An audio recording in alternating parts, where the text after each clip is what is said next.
Welcome to another week's edition on Relational Leadership with Dele Agbogun. I'm excited you are on this week again. Today I want to pause and just reflect on the essence of this series. So far, about 5 that I've done since we started. And the first one has to do with an interview where it emphasized the importance of relational leadership. And I went on to touch on foundations of you, where the emphasis was placed on we as individuals and how that can translate into the society. Then we went further the following week on resilience, how when you nurture resilience growing up, how that plays out in your personal effectiveness, your professional lives, and ultimately the impact it will bring to the society.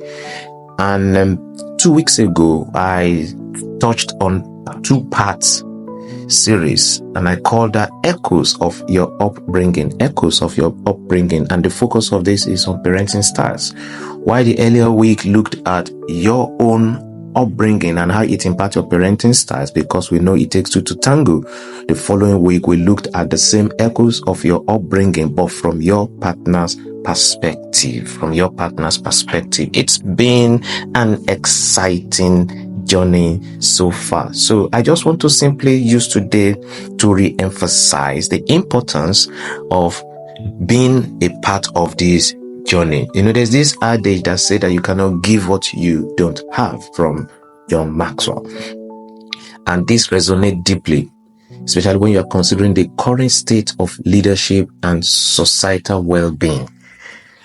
We actually frequently encounter situations where individuals in positions of authority or those aspiring to leadership fall short of expectations, prompting disappointment and complaints about their attitudes and behaviors.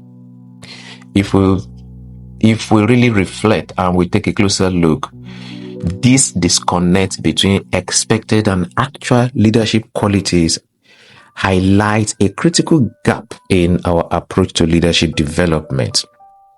While existing leadership training programs often focus on structural and functional aspects, they may overlook a crucial element: formative experiences that shape an individual's character and values. We invest so heavily in developing leaders, but perhaps not enough in developing people equipped to lead. That's why this podcast had come into play, and that's why the whole idea week in, week out is to help to connecting the dots, how we were raised, and the values and the traits that we develop from there has that profound impact on how we live our lives at individual levels, how we lived our lives and contribute to our workspace in terms of our career, and ultimately the outcome of that on the society. Now, the podcast always argues that the true leadership stems from a foundation of strong, healthy relationships and is deeply ingrained, empowering values.